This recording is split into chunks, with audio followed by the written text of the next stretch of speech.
trash cans. But good You deal. ready, dear? Easy peasy. 6:30. How are you? Good. More out.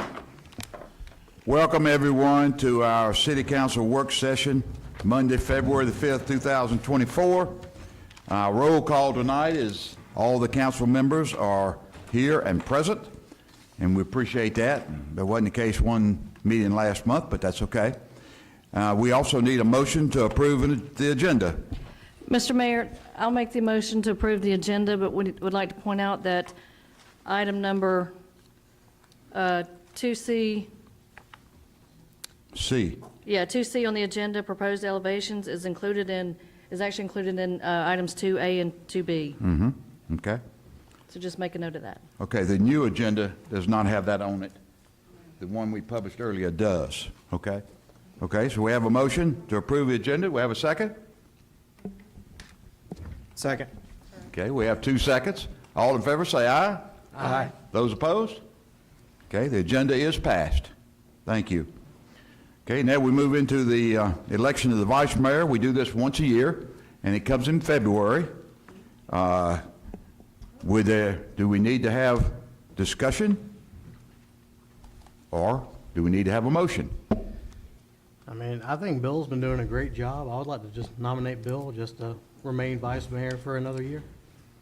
Second. Okay, we have a motion. We have a second. All in favor, say aye. Aye. Those opposed? That was easy. Very good. Okay? And now I guess we'll move right into the committee assignments, Planning and Development Committee. You ready, Lisa? I am ready. Lisa Newberry. So tonight, we've got 2 cases to hear. They're both, I'll read them together because it's the same property. Case number R24-001 and R24-002. The applicant is Koch Orthodontics. The property owner is Strive Real Estate. The applicant is the property owner. The map and parcel number is LG 060141. The present zoning is CBD. The requested zoning is CH. The address is 123 Bobby Boss Road in Walton County, Georgia. The acreage is .854. The proposed development is for office for orthodontics practice. And Robbie's going to talk about staff recommendations and the planning and zoning recommendations. Thank you, Councilwoman. There was some concern with the staff recommendations about traffic on Line Street, but it was determined that it's in its current use. There would not, a turning lane was not necessarily warranted. But beyond that, there really were no conditions placed on this, or recommendations for conditions on this project placed by the staff. The Planning Commission did did recommend approval for the project as well. They did so with recommendations. I believe you all have a copy of them in your packet. Paul, do I need to read all these out, or? Yes. Okay. So the first proposed condition for the zoning was the property shall be used for dental, medical, or other office use.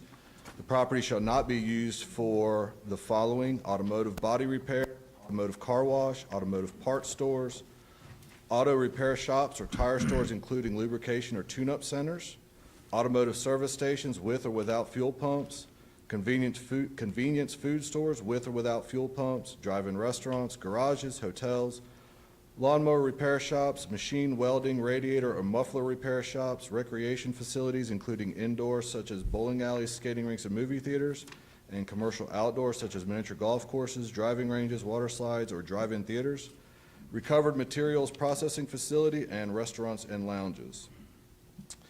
The second condition was the applicant shall plant a row of evergreen trees adjacent to the northeastern edge of its parking lot and behind its dumpster enclosure. Trees shall be at least 6 feet in height at the time of planting. Lighting, third condition was lighting shall be contained in cutoff type luminaries and shall be directed in toward the property so as not to shine directly into adjacent properties or right-of-ways. The dumpster, fourth condition was the dumpster shall be screened in accordance with the city's regulations, and the fifth one is the 75-foot stream buffer shall remain undisturbed except as permitted by the city's regulations. Okay, it's my understanding that all this was agreed upon by the property owner and the neighbors? That is correct, sir. Okay. This was discussed at the planning commission meeting. Robbie, in that planning and zoning meeting, condition number 4, the dumpster shall be screened in accordance. There was an ordinance number that goes with that, and I would ask that we could attach that to this condition. And I can't find my piece of paper, but there was an ordinance number, if we would attach that to number Yeah, 4. I'll have it on there for Okay. Thursday for the Thank vote. you. Okay, since this is a public meeting, before we vote on this, is there anyone here that would like to vote in favor of this development? I think some of us might want to talk about it. Yeah, A I little think, bit more. let me Okay, y'all say got this. some more discussion? Go Let me for say it. this, I wasn't done. So council we'll do our council discussion after this. So we'll open the public hearing now for anyone that wants to speak in Good. favor. If the developer's here, anyone that wants to speak in favor. Thank you, Madam Chair, Mayor, members of council. My name's Jack Wilson. I'm a lawyer in Lawrenceville. My office address is 295 South Culver Street. I represent Coke Orthodontics and Strive Real Estate Loganville LLC. That's the owner of this property. Dr. Coke is with us here tonight. He's been practicing orthodontics in Gwinnett County and Walton County since 2011. And we also have our architect and engineer with us tonight. If you have any technical questions, they're available to answer those. Dr. Coke has an office in Lawrenceville. He also has an office in Loganville at the Kroger Shopping Center at Loganville Crossing. That's rented space. And he purchased this property in 2021 with a plan to build a new office building. His is a traditional orthodontics practice in the way that we typically think about it, focused primarily on young people, braces, retainers, and that kind of thing. He's enjoyed being in Loganville and serving Gwinnett and Walton County, and he's excited about a new building here. We applied for CH zoning because it's our understanding that CBD is really no longer actively used in the city. We have one parcel that's CBD already, and what the county has told us that in order to proceed, we have to file a combination plat to put the 3 tax parcels together in order to move ahead with our plan to build one building on the parcel. So we have 2 applications tonight, and I'll just address them. I can probably address them both at the same time if that's okay. But they would seek to rezone the 2 parcels to CH to allow this development.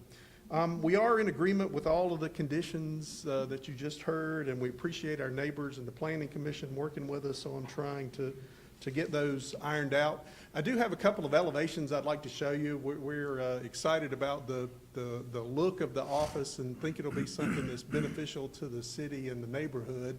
So this is an elevation really facing, the creek would be to our rear, the water tower would be to the right, and Highway 78 would be in the background, if that helps kind of orient you. So we like this. I mean, it looks like a kind of a solarium to me, but those are our treatment rooms with a lot of natural light and that kind of thing. If we can show the next one, this is a view with from Bobby Boss looking interior to the property. The water tower would be at our back here, and Highway 78 would be on the right. So this is kind of the front-facing view of the building. And then one more is a view from Highway 78. So this is 78 would be behind us.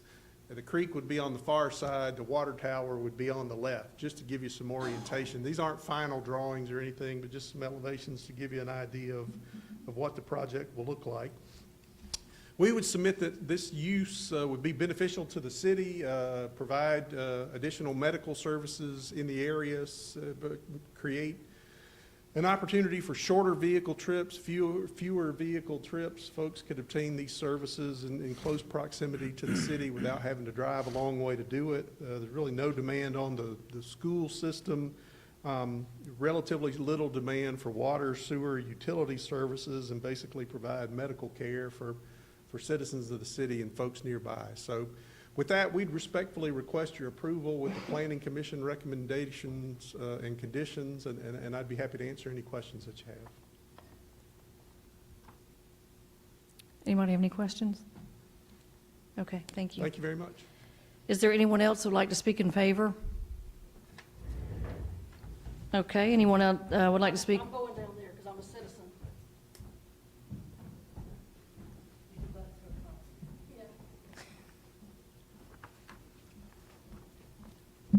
name is Melanie Long. I live at 219 Covington Street. This property directly abuts my property, and I want to thank Dr. Koch and his team. They've been a very helpful and pleasurable people to work with. They have heard my concerns and my neighbors' concerns. I've lived there for close to 30 years, and in those 30 years, you come to expect a certain quality of life, and you always hate to see that impeded upon. However, they've been most accommodating in assuring me that I won't, even though they're there, they're going to leave the 75-foot buffer, except to hook onto the sewer and things like that, so I appreciate that. I'm good with that. They're going to add some additional hedges. They're going to enclose their dumpster. And so I appreciate that. He has seen value in our city, and there's so many other things that could come to that piece of property that would not be wanted or warranted by the neighbors there. All my neighbors seem to be fine with this. I'm fine with this, and that's where we came up with those conditions of zoning. And they seem to be good. I'm good, so I would speak in favor of this project. Thank you. Thank you. Is there anyone else that would like to speak in favor?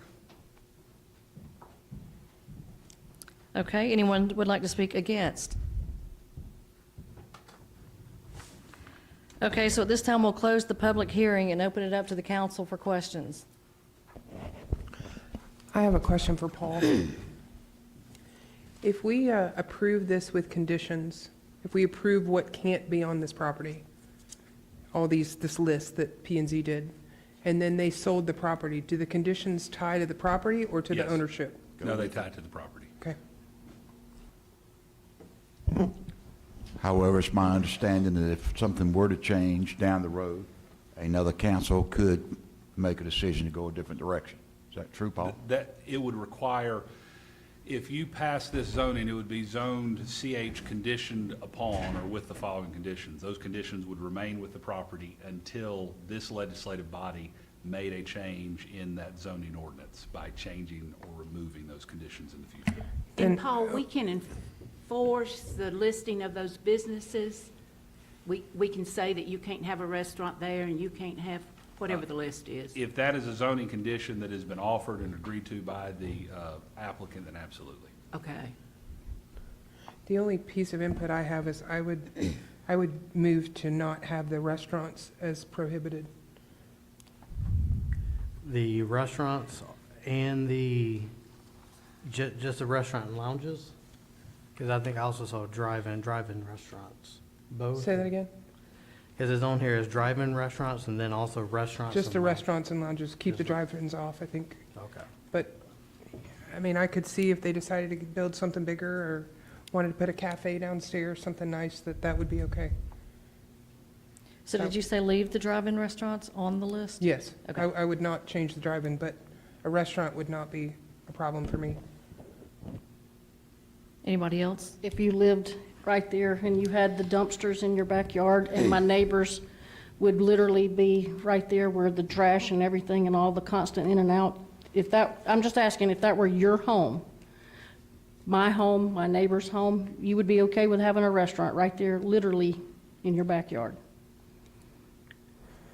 Well, I don't think a dumpster being there or not being there is different based on who would be in the space. And I can't zone based on one person, so yes, if it were my house, I would have to, a restaurant would be okay with me. I don't mean a lounge and a pool hall. I mean, I think that's pretty clear with the recreation piece, but a lot of people want a nice restaurant in the town, and that's not what we're gonna do with it now, but I don't know. What is different about the condition about the dumpsters versus our ordinance? It's per our ordinance, I believe, It's Robert. already in our ordinance. So why would we place a condition that's already in our ordinance?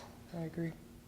You don't have to. I will tell you, it's pretty common practice because it generally brings a level of maybe calm or alleviates concerns. It certainly is a condition that the dumpster is going to have to be blinded in accordance with your regulations and ordinances, which are pretty common and standard these days. Has to be roofed, has to be enclosed on all four sides, can't be visible, usually has to be hooked up to the sewer system. I'm not sure if that's still the case here. You don't have to leave it as a condition, but it's pretty common for them to be in there so that there is an extra layer or feeling that it's absolutely going to be adhered to or seen to. And sometimes ordinances could change, meaning the actual regulation can change, but this remains as a condition of the zoning. Right, understood, And thank you. again, our advice usually is, if the applicant's offered it up as a condition and it alleviates concerns, then you leave it there because they've offered it up voluntarily, they've agreed to consent to it, and it allows this project to go forward, do what they need to do, but also addresses concerns about, well, what about if this, or what if this, or what if that? That's the reason why. Robbie, can you talk about the retention pond, where it's at, what's it gonna look like? Unfortunately, this project is not tied to a site plan yet, so I cannot attest to where the detention pond will be. I believe with the acreage, because it is over an acre, they will have to abide by the 4-to-1 slope, without any deviations. I mean, they can apply for variances, but it would have to abide by the 4-to-1 slope. If I remember correctly, I believe the packet does include their site plan, and it does reflect where there potentially would be the stormwater retention would be, but that could be subject to changes further down the permitting process. Okay, so I guess the reason I'm asking is to make sure we're not putting a retention pond front and center on 78, like another retention pond, to make sure it's, Well, what it is, but what you have to remember is that the detention pond that you're talking about was not under the current regulations. The current regulations with a 4-to-1 slope, it almost would not look like a detention pond. Right, and it won't have a chain link fence around it No. with the meshing. Yeah. It should be surrounded by trees or a split rail type fence or something like that. There won't be that, what you're, yes. ma'am. yeah, that's my concern. So you're saying it should be, but is That's it? what the. What is it? In our what- ordinances, Yes. the 4-to-1 slope, if it's adhered to, we do not require fencing anymore, and it does, I mean, there's a certain degree of landscaping accompanied. Yes. Okay, all right, so everybody's good with the retention pond? Okay. What about the property that's not being, there's a good bit of property that's facing 78, the little triangle section? That's the city property. No, the .83 acres that I think, what's going to go there? It'll be incorporated into the whole, it's the one that's already zoned CA. Right. So all three will be combined into one tax parcel, and our building is going to go on that part. Are you going to put anything there? Are you selling it to some? It'll all be combined into one single parcel. and Okay. The building, the detention pond and everything will be on that one parcel. Okay, it just seems like the building is coming closer to Bobby Boss as opposed to that the zone, the part that's on Right. CH now. That's in part because of the stormwater.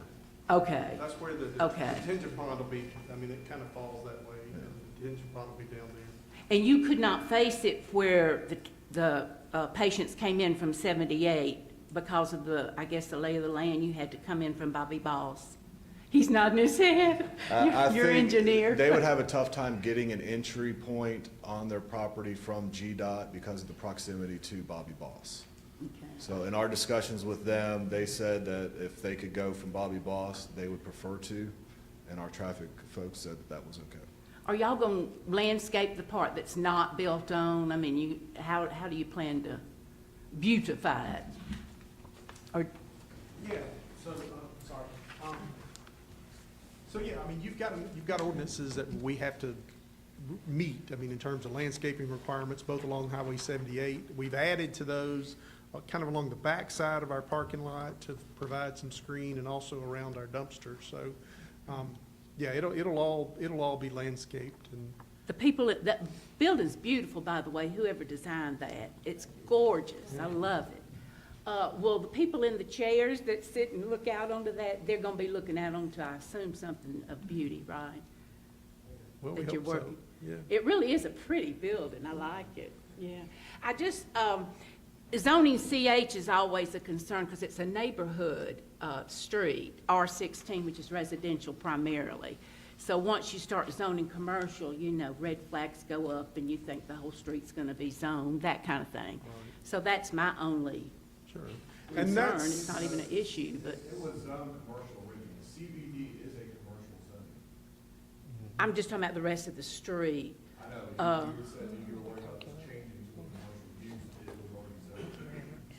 And it has to be changed, Robbie. The parcel, the one parcel, since you're combining the two, that all had to be done legally, right? Yes. Combining those three. Turn that one down a little bit. Okay, Robbie.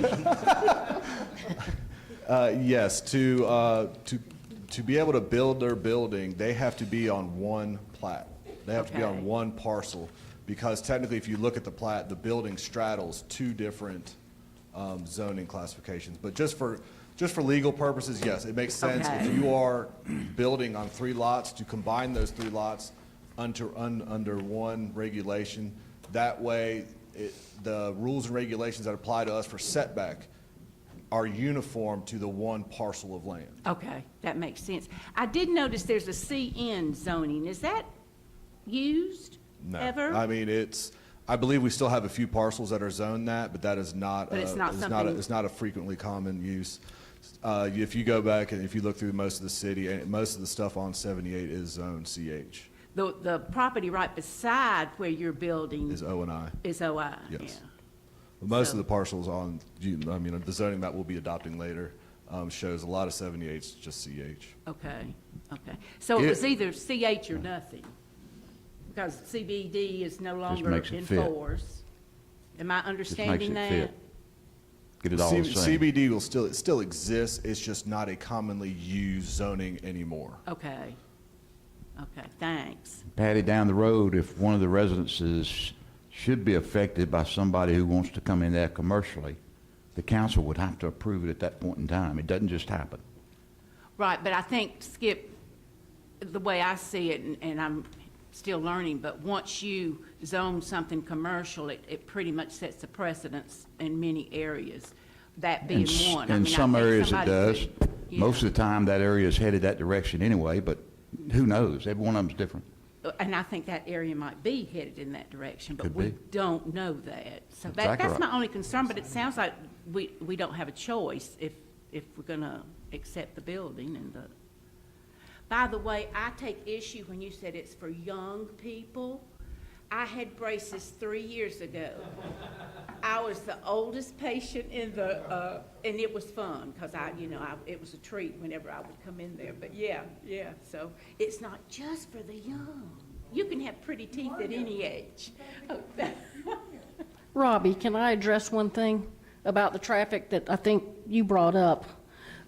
It does say in the staff recommendation that if the scope of this project or the purpose of this land changes, they potentially will have to put in a entrance on 78. That's Or if correct. if their foot traffic changes. If the footprint of this project changes in such that it generates more traffic than what it currently does right now, then yes, we would kick in a requirement that they would have to build a right turn lane into the project. And is that listed in the papers anywhere so that? I did not read we that. can- Yeah. I did- It's in the staff It's in the recommendation. staff, yeah. Oh, okay. You don't necessarily have to make that a condition, because that is actually something the traffic department can put Okay, as part of the permitting process. okay. So that's why I hesitated to put it as an exact condition, because that's something that we can handle a little bit further down the road. I'd hate to tie that to this project if this project doesn't change. Correct. And Dr. Cope, correct me if I'm wrong, I heard somewhere, I don't know from you or your attorney there, didn't you say you anticipate about producing 5 cars an hour? That's about, your traffic flow would be about 5? It would probably be 5 to 10. Okay. How many chairs are you having? There are 10 chairs. And, They're not used all the time. It's just there's sometimes during the day. Sure, that makes sense. and you're open Monday to Friday, 8 to 5, I believe you said? Usually, so at our location in the Kroger Shopping Center, we see patients Monday through Wednesday, 8 to 5, and then Thursdays from 8 to 1. So Oh, Fridays okay. we usually close, so it's about 3.5 days. Okay. That's even better. For me, not for you, but for Robbie, me.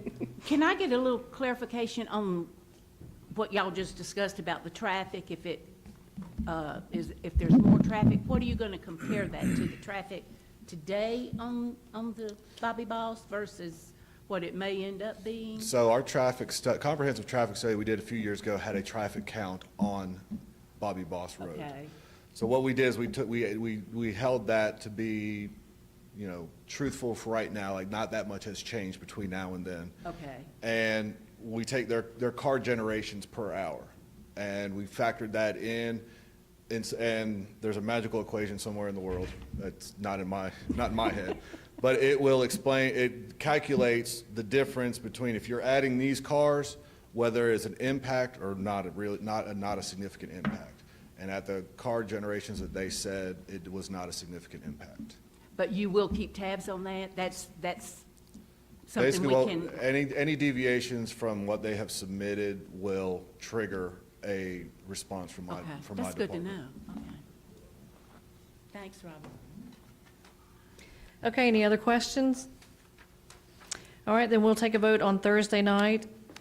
And then the only other thing is, for Thursday night is that we'll take a vote on their, updating the zoning map.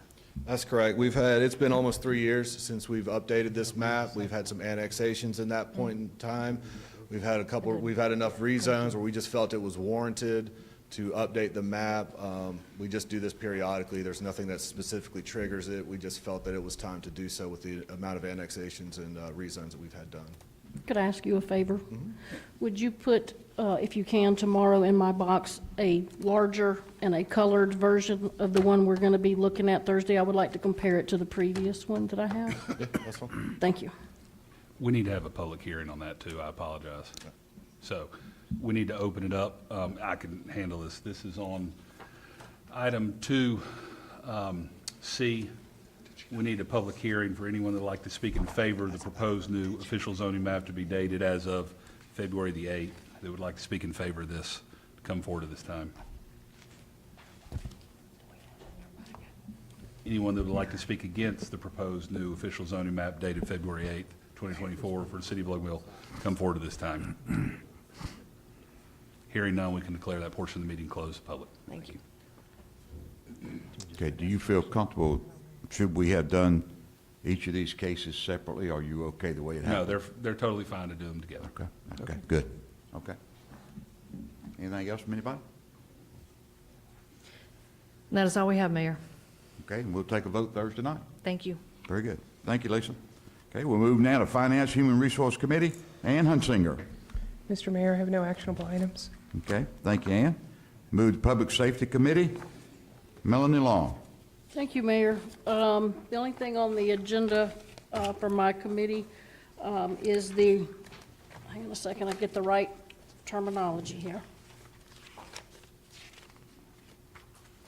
It's our contract for our statewide mutual aid and assistance agreement. This is our GEMA and Homeland Security agreement. This is required by the state, and we're up for renewal on that. It's a 4-year contract.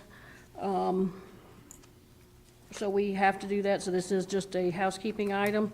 I did ask, when's the last time that we had GEMA involved in anything in the city? And it was, I believe, Danny, you told me 2007, when the Alcovy River was contaminated, and the city became a distribution point for water.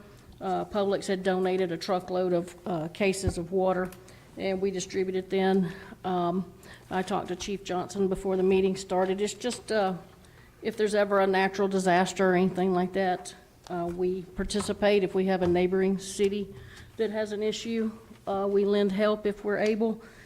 So it's just a housekeeping item, so I don't know if y'all want to put that on consent, or if you have any questions. We okay to put that on consent, Paul? I think we are. Yes, Yes, absolutely. I think you should. And then I just would like to address something. I had a citizen call me today, very concerned about an issue at Meridian Park, and I said that I would mention this tonight, just as a point of interest. Recently, they took their grandchild to Meridian Park and were walking around, and by one of the benches, they thought there was an injured duck, and the little grandchild was concerned and They said, well, we'll walk our lap and when we come back. If the duck is still there, we'll see what we can do. Came back, the thing was still there. They went over, it wasn't a duck, it was a bag. And they picked up the bag thinking, there's nobody around here, the bag's been there for 45 minutes. Let's, see if there's any identification in here. Maybe somebody went off and left their bag, and when they opened that bag, it contained a firearm. And they immediately called our police department. Of course, they came out, they took care of matters. But this citizen is concerned because had a small child that wasn't raised with firearm safety or anything like that, pick that up and just acting out something they maybe saw on a video game or anything like that, that could have been tragic. If somebody troubled or somebody that would have ill will in their heart had found a gun, that gun could have been used for anything. So her message was she would like for the citizens of Loganville to be vigilant. If you see something suspicious, call the police. Don't just assume that somebody else is going to do it. Take it matters in your own hand. Call. Listen, I think Terry Malcolm, you were the one a couple of years ago. I go to the post office late at night, and I got there, and there was a briefcase left at the post office in the middle of the night, and that was very suspicious to me. And I called Loganville, and y'all came out and cleared the scene. But yeah, we're just that could have had a whole lot of a different outcome on that. So I appreciate that our police went out there and took care of it. I was hoping that either Chief Lowry or Assistant Chief Warnack would have been here tonight so that they could maybe offer up some public safety tips on if that happens. You got anything you want to say about that? Is there, what would you just want them to call 911?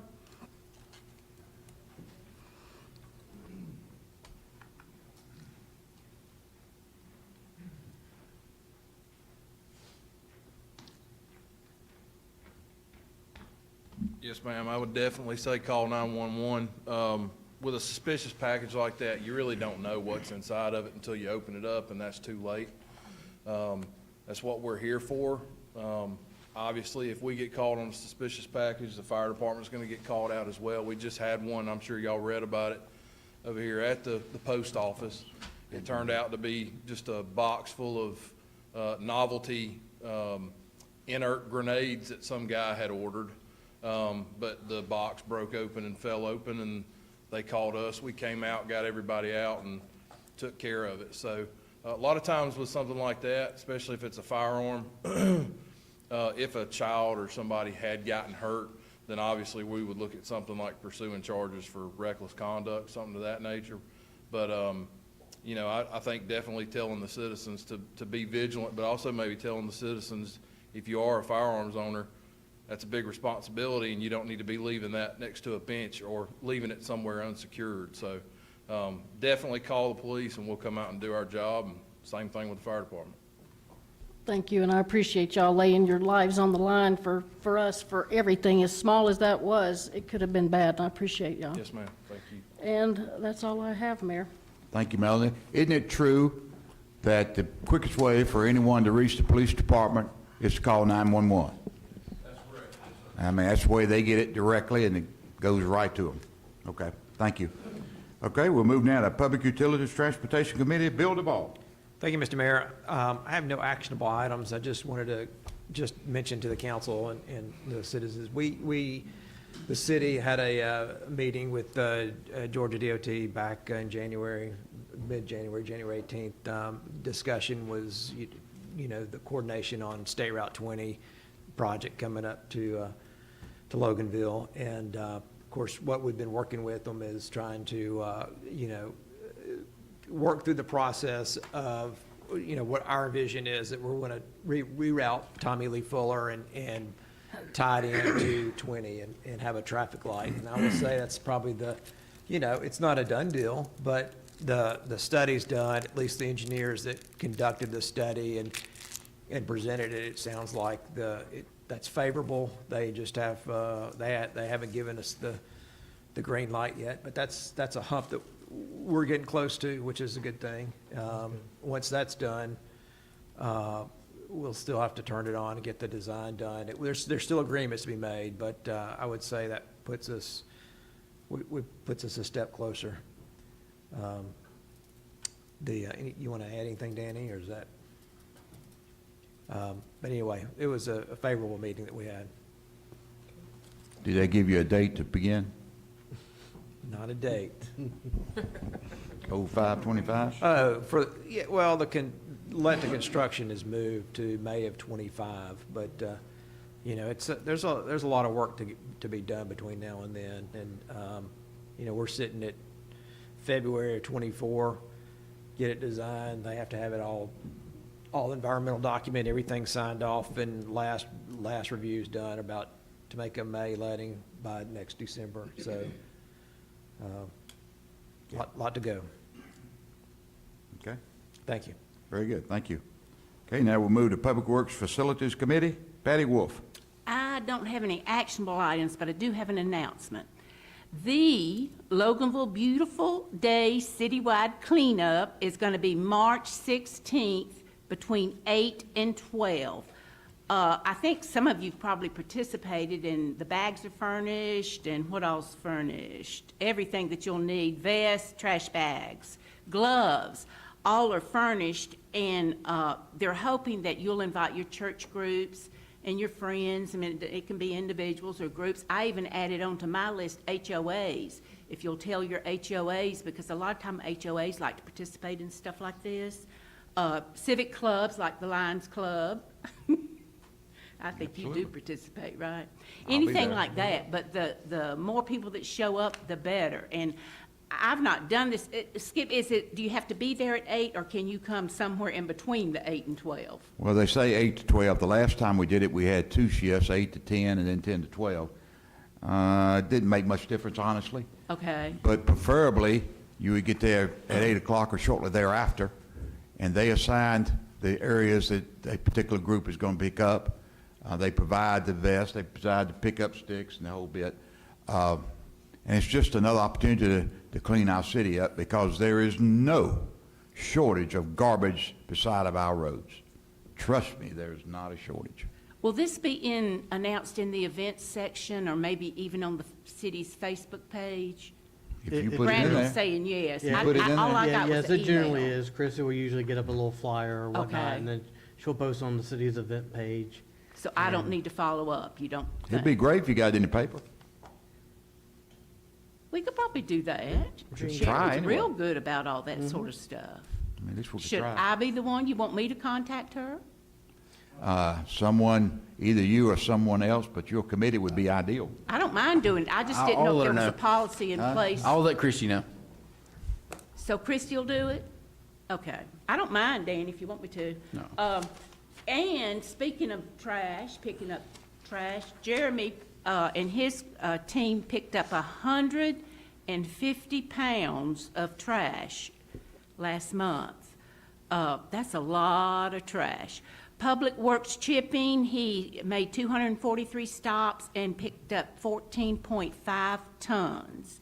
Those little fellas are working. Thank you. That's all I've got. Okay, very good. Thank you, Patty. We'll move to Economic Development Committee. Brandon Whitfield. Thank you, Mayor, but I don't have any actionable items tonight. Okay, thank you. Move on to City Manager's Report. Danny Roberts.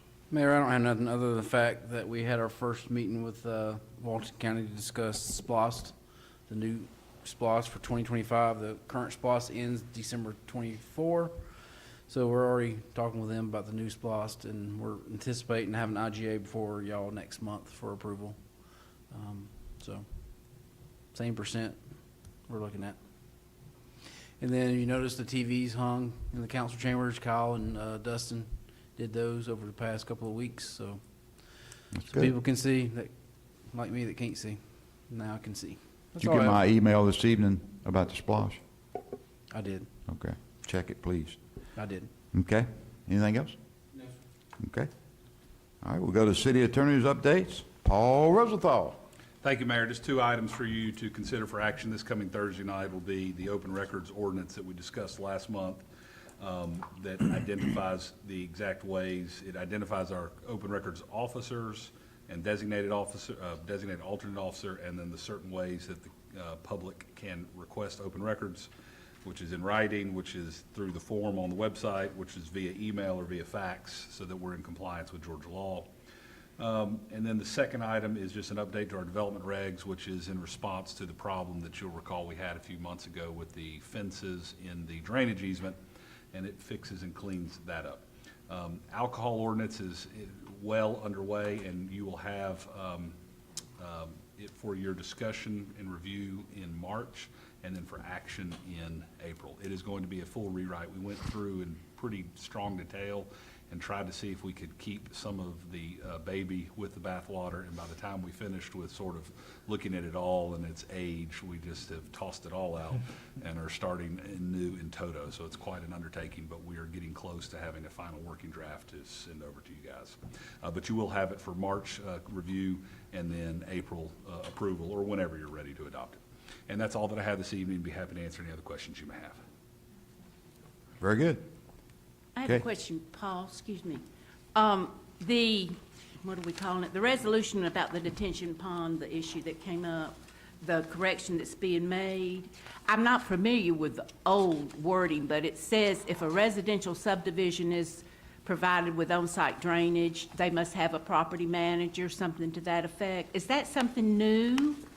No, what is new is just getting the fact that the actual drainage easements aren't going to be able to be located within the four corners of the single-family residential lots. Okay, So it's just tightening the restrictions. So prior to this ordinance, your detention ponds had to be on a separate lot or within the four corners of the HOA property, the open space, common space. But the drainage easements could be contained within the four corners of some of the actual lots. This changes that. So now basically drainage easements will have to be on either HOA property or confined to the right-of-ways. okay. Thank you. Was that affected by the Eleanor subdivision we had situation? Yes. Okay, good. Okay, good. Don't want to have that one again. Okay, tonight is also the opportunity for any citizens to talk about anything that's on your minds. Each of you would have 5 minutes. Is there anyone here that would like to speak? Tick, tick, tick, tick. Seeing none, could we have a motion to adjourn the meeting? Motion. I know this is the toughest one of the day. Do we have a second to adjourn the meeting? Second. Okay, we have a motion, we have a second. All in favor say aye. Aye. Those opposed? Meeting is adjourned. Thanks, everyone, for being here.